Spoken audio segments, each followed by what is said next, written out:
Hey guys, so yeah, this is supposed to have been uploaded to you a while ago, but then connection problems again, man. So sorry about that. Anyway, I'll make it up to you. I recorded this just today, just this moment, and this is called the elevator pitch. So this is more or less what marketing people does and say, and you have to be prepared giving this. I mean, like always, always.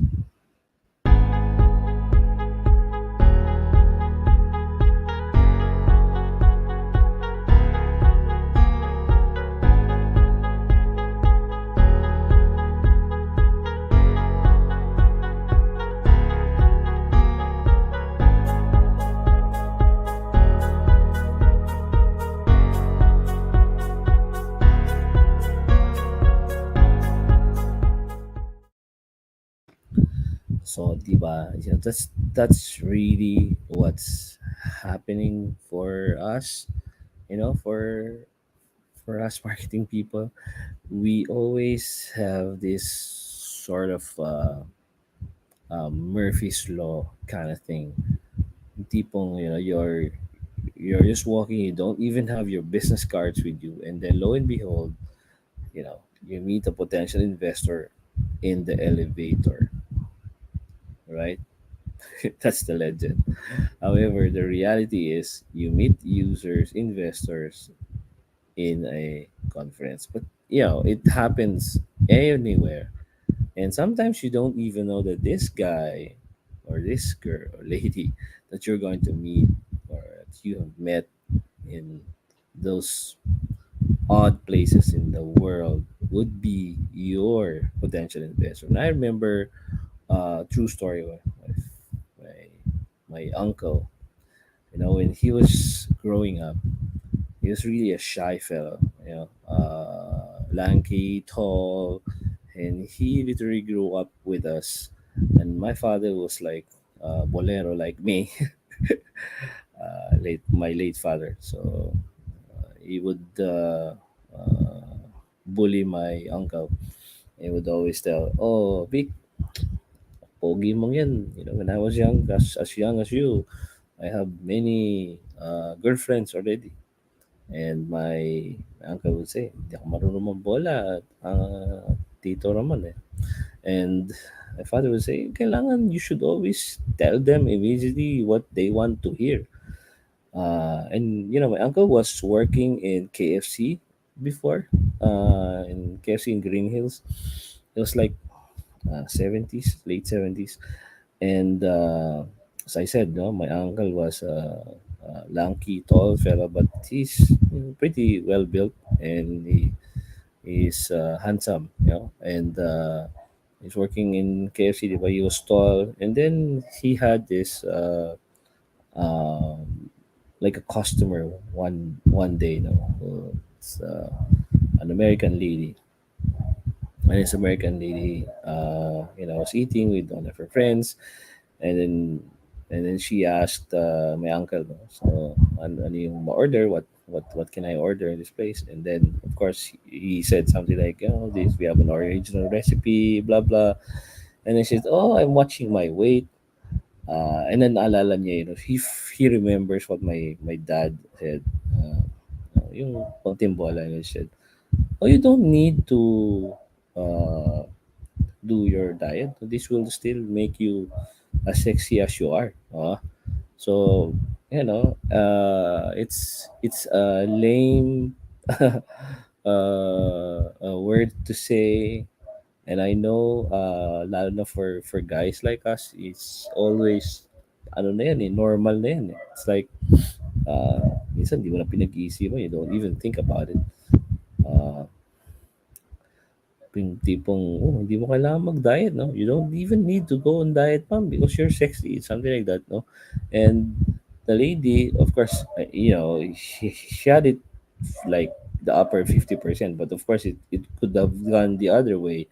Kasi, some people, especially American lady pa yan, baka, they might feel offended, no? And you might It sounds like as if you're trying to insult her or something.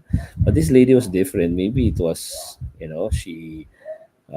she saw my uncle. My uncle is not ano naman eh. He's not like a hoodlum or something. So she said something like, oh, I like this guy. Do you want to go to the United States? Siyempre, she would say, ay, siyempre, hindi naman niya alam yun. Ano? Hindi niya, at that point in time, she was just working in KFC. I think even finishing pa lang college during that time. O, maaaring natapos na niya, no? Engineering siya, mechanical engineering yun. And then he could not answer, no? So, parang, he was uh, uh, very shy nga eh. And then he was handed a card, and when he came home, he said, Kuya Ramon, binigyan ako ng card ng kliyente namin, no? Sabi, ikaw naman, napakahina mo talaga. Sinabi na nga sa'yo pag ganun. Dapat agad, ano mo agad siya sa mo. Yes, ma'am, I would like to go there. Ganyan. Tinanong mo ba ako ng trabaho? Hindi tinanong. Taka ano mo na. Bukas ganito sabihin mo. Ganyan. So, my dad was really the marketing guy. No? Uh, so, anyway, the next day, he asked the questions that my dad said. No? And true enough, itong lady na to now was with her husband. So yung husband pala was in the US Navy. And that was the story why my uncle became, a Navy, US Navy, member ng US Navy. So he was recruited by that lady. Pinakilala niya sa husband niya. And nakapasa naman siya, 2020 yung vision, matangkad ang uncle ko eh, almost 6-footer yun eh. And yeah, he retired siguro a few years ago, and now he's working at the US FDA. I think 60 plus na rin siya, pero di ba, imagine life could change with that kind of di ba, scenario. And yun nga yung sabi dito eh, you should always be ready with an elevator pitch. Ano ba ang elevator pitch? Ito yung sinasabi mo sa elevator to pitch whoever, whatever you want to pitch. It's either your business, ikaw mismo, like, who are you? Asan ka? Anong nangyari? Nag-aaral po ako sa LPU. Ay, patay ka. Diba? Kailangan you already have the quick answer kasi, sometimes yung opportunity doesn't come a second time. So, yan. Ang reality dito, you meet users, investors, anywhere. Even in the canteen. You don't even know na yung palang kausap mo, malaki pala ang pera, mayaman pala. So, ikaw naman, you don't even want to talk about your business or your ideas. You should always, be ready to discuss your pitch. So yan, it is your business card kasi. There's just one important thing. You have to be able to explain what you do efficiently. Kailangan mapaliwanag mo whatever you want to do efficiently. And yung objective niyan is to create interest and get a follow-up meeting. You cannot say everything on the first meeting, but kailangan mag-spur ka ng uh, interest so that yung katulad nun, di ba? Kung tutusin, wala nga siyang nasabi na tama eh. Just so happen siguro na napugian sa kanya or whatever. But maybe he appeared to be honest and has integrity and all that. Maybe that's the reason. Maybe because my uncle kasi is really a prayerful guy. He's a religious kind of guy. Spiritual yan. So maybe, he was pinagpala lang siya ni Lord na talagang napunta siya sa tama, no? And yun talaga yun. But the objective, as I said, is when you do the pitch, the objective is to get a second meeting, to explain everything more forcefully, ganyan.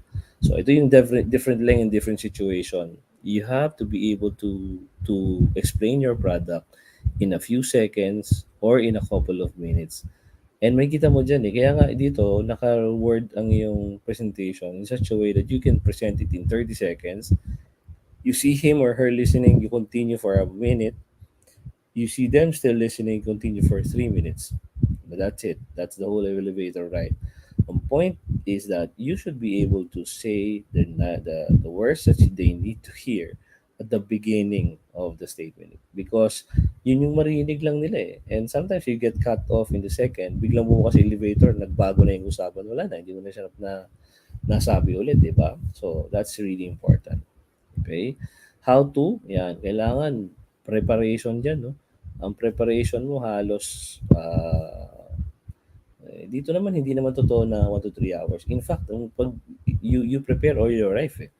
If you know everything about your business or about yourself, then you are preparing talaga on how to present yourself every time and anytime.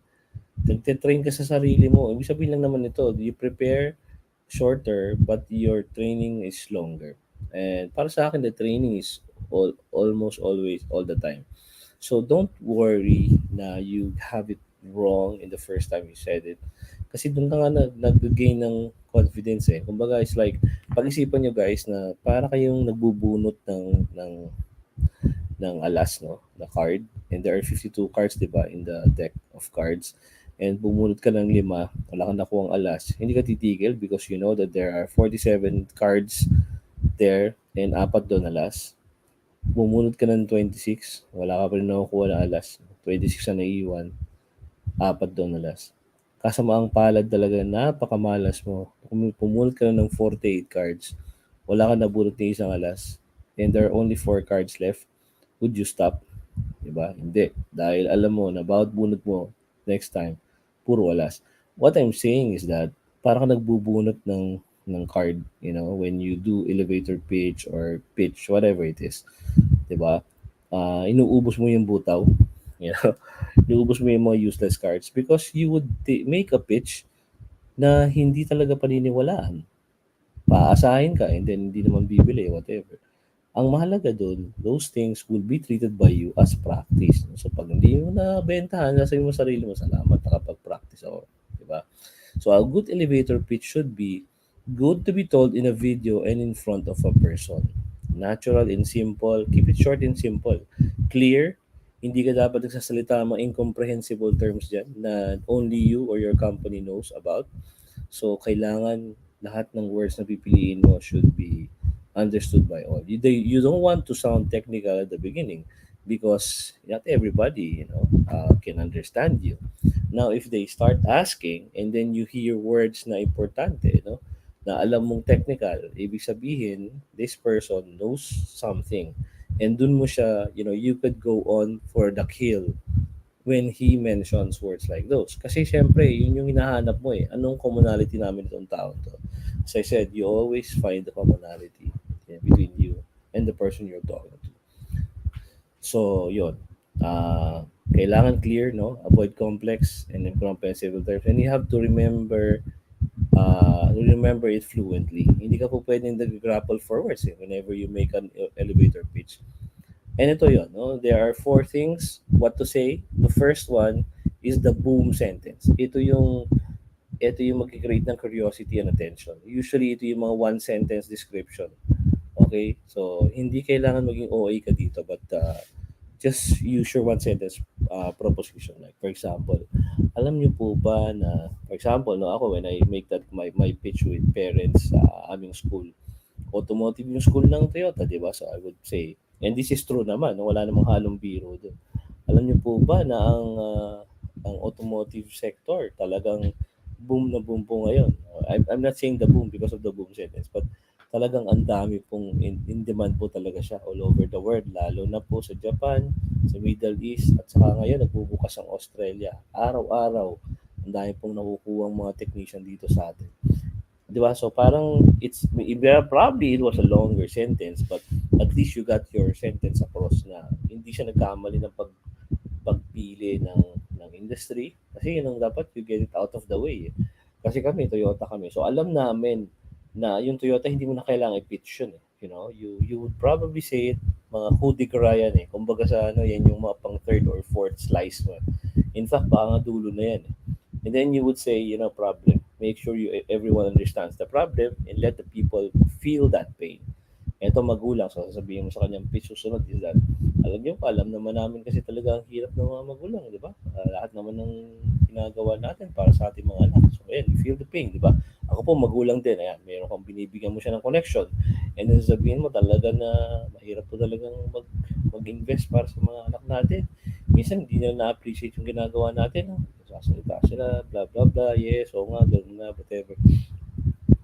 And then sabihin mo, dito po talaga sa atin, no, sa company namin, talagang nakikita namin po talaga yung problem na yung mga uh, uh, ginagawa natin dito sa Philippines, yung ating mga pinipiling program minsan, hindi naman po talaga akma doon sa estudyante. So, ang ending is, nakatapos nga sila ng college, and yet, hindi naman sila napupunta sa tama nilang profession.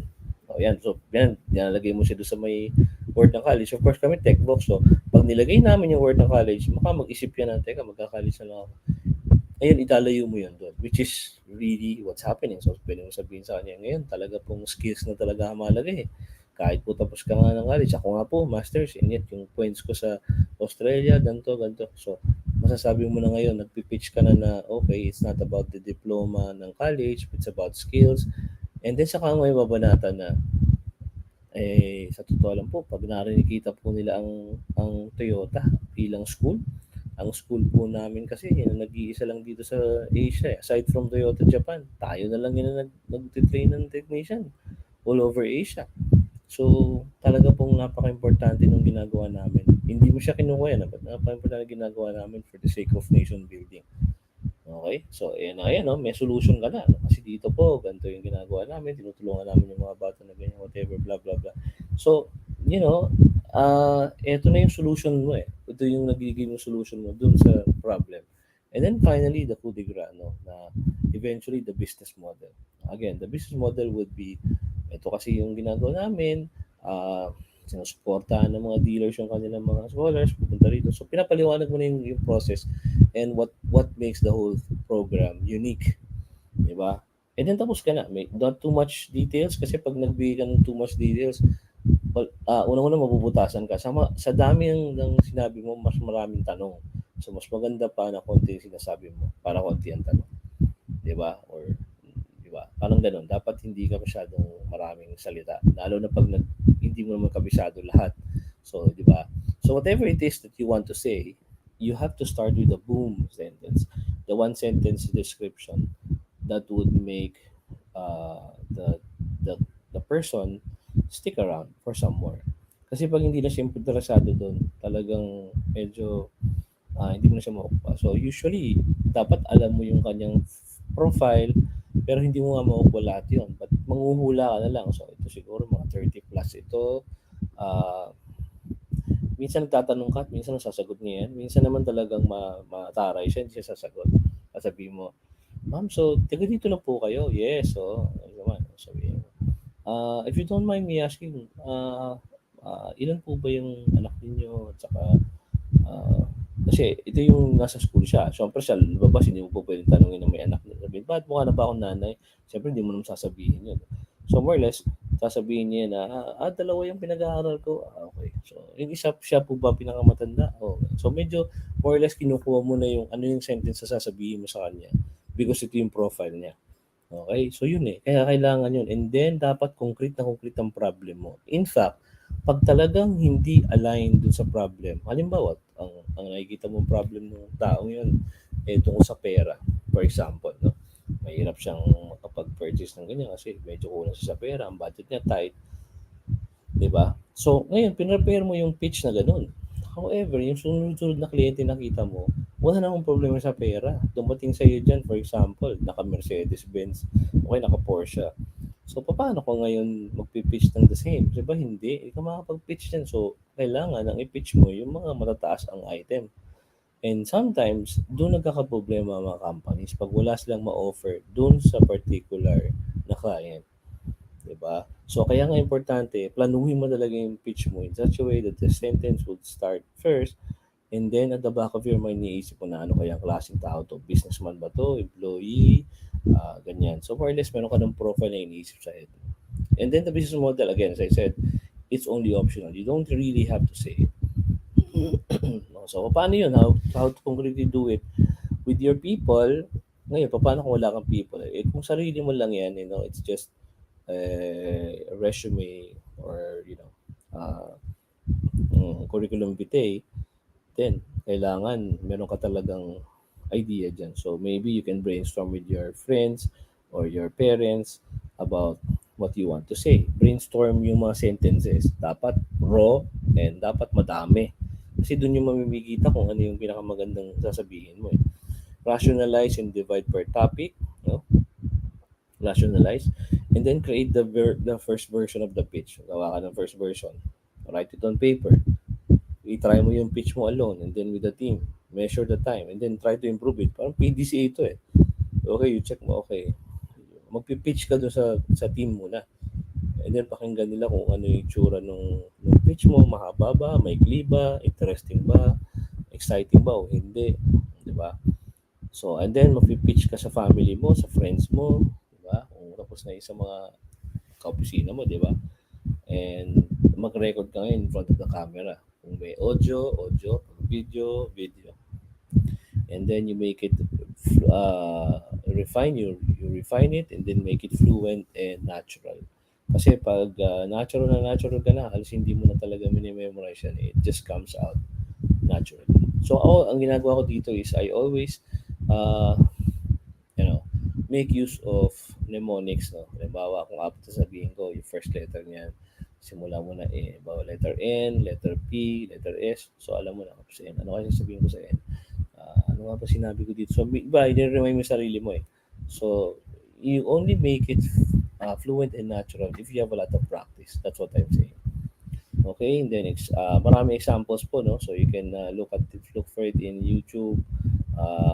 Ito, meron pang pitch cloud in Italian, no? Pero hindi naman natin ma-apply yan. Pero, practice makes perfect. Yun yung talagang the best yan. And wag kang mawawala ng gana kung, the first time you did the pitch, pinagsarang ka ng pinto, hindi natuloy yung bentahan, okay lang yan. Ganun. That's what makes people successful in marketing. Yeah. So yeah, that's it for now, and see you next time.